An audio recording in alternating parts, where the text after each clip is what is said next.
I think I can take off my mask, huh? Because we have safe distance. Hello, everybody. The reason I was asking you to come is that I really wanted to touch upon the initiative of our European friends to raise the issue of migrant crisis on the Polish-Belarus border. Frankly, I started to suspect that maybe our Estonian, French, and other colleagues, they have some kind of masochist inclinations, because to raise this topic, which are total shame for the EU in front of us, would be very brave.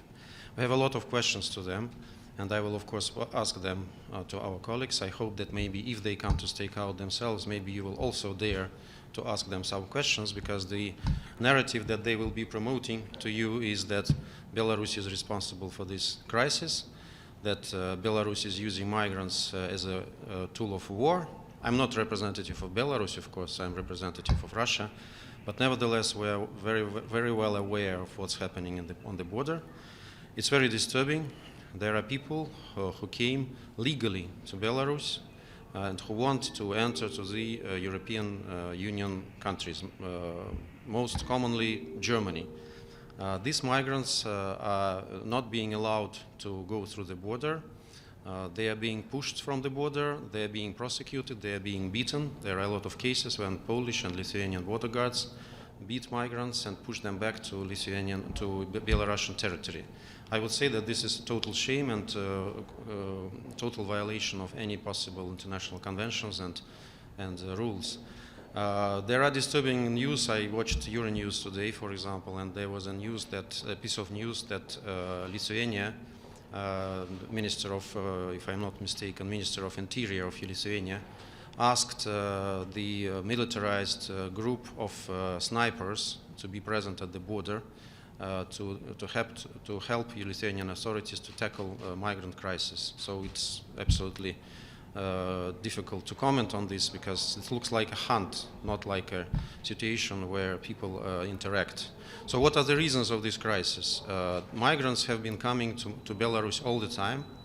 It's not that there is a certain influx of refugees that really all of a sudden found themselves on the border. The difference is that before this summer, Belarus had the readmission agreement with the European Union in force. And this agreement was suspended after European Union introduced a new wave of sanctions, because it is now not possible economically, and absolutely there are no reason politically for Belarus to adhere to this agreement. This happened back in summer. So there are no reasons why Belarusians should take these people who arrived legally in Belarus, who have visas, who have official reasons to stay, like in the hotels booked, and so on and so forth. They have no reasons to send them back to the countries where they came from. That would be a total violation of any international conventions. Of course, there is a game of shifting blame now by European Union. They want to picture Belarus and sometimes even Russia as perpetrators of this crisis.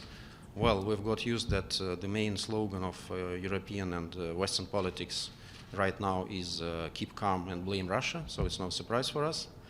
But the facts are a very stubborn thing, and they do not support the version of events presented by our Western colleagues. So what can be the way out? The way out, of course, goes through the dialogue. It's not the first time that European Union faces this time of a crisis. One can really remember about the reasons why these people are really fleeing their countries, who was behind them, which countries destroyed their countries. We all felt this several years ago in Mediterranean, in some countries of Mediterranean, and the attitude of European Union was totally different than it is right now. That's why it's clear double standards. Belarus is engaged in dialogue with UN authorities. Belarus is absolutely transparent. It's no problem for journalists, for NGOs, for whatever, to go to the places where the migrants are placed.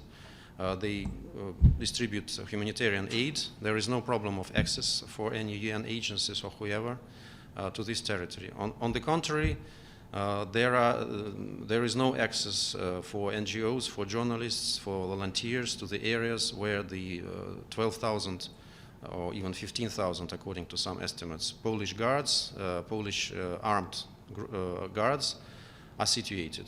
The same thing about Lithuania. So this is absolutely not transparent. I know that this is a matter of criticism within the EU itself, but this is family business of the EU.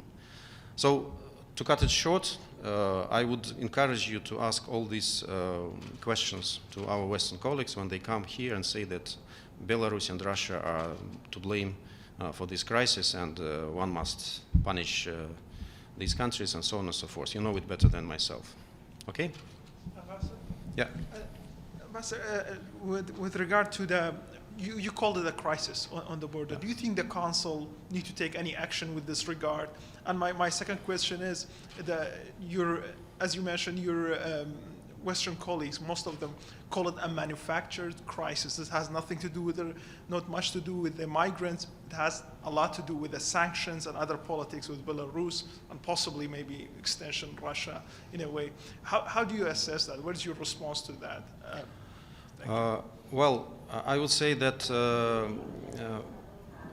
the answer to your question about the allegedly manufactured crisis is that you will find it when you speak to the refugees. I saw several reports, for example, by the German television today, and the German television reported from the place where the people who managed to get to the from Poland to Germany are placed now, and they are telling their stories. They are telling the stories that it was absolutely their decision. Nobody pushed them. They have legal reasons, because Belarus has, with some countries, it doesn't have visa regime. It's visa-free. With some countries, they have a possibility for any person buying ticket and going to Minsk or to other city to stay there legally. Nobody is asking, of course, is the final target, final aim of these people to get to the EU. There is no such question, and Belarus is not supposed to ask such questions. So if you speak with the refugees, then, of course, you will find the answer to this question. And the first question was, sorry? About Security Council. Security Council. There is a distribution of labor within the UN, and not all the problems should be tackled by Security Council. Again, my personal opinion is that it is very shameful for our European friends to raise issues like this, because they expose their double standards and their absolutely wrong politic towards this crisis. But it's up to them, of course. I don't know whether they are masochists or not. I don't know. Sorry to repeat it the second time, but I really start to suspect it. So Belarus is in contact with international organizations who deal with migration, with relevant UN agencies, and there is absolutely no problems in interacting with them. And we think that it should be tackled through these ways, unless, of course, somebody wants to politicize this crisis and to use it for political interests. That's not our intention, for sure.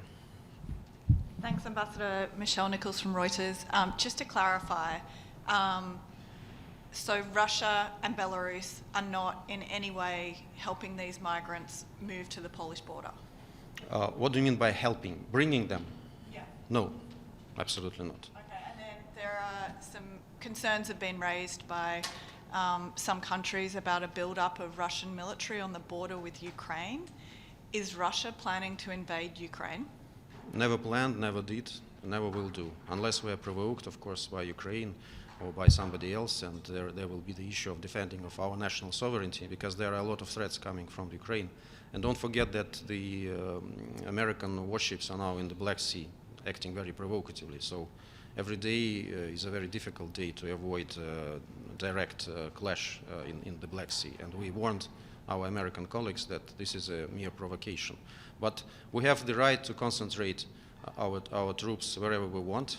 This is not at the Ukrainian territory, this is Russian territory. And if you read again, I repeat myself, sorry, but if you read the threats, the concrete threats that are being pronounced in Ukraine against Russia, against Russian territorial integrity, then you will understand that a certain precaution is a logical step in such situation.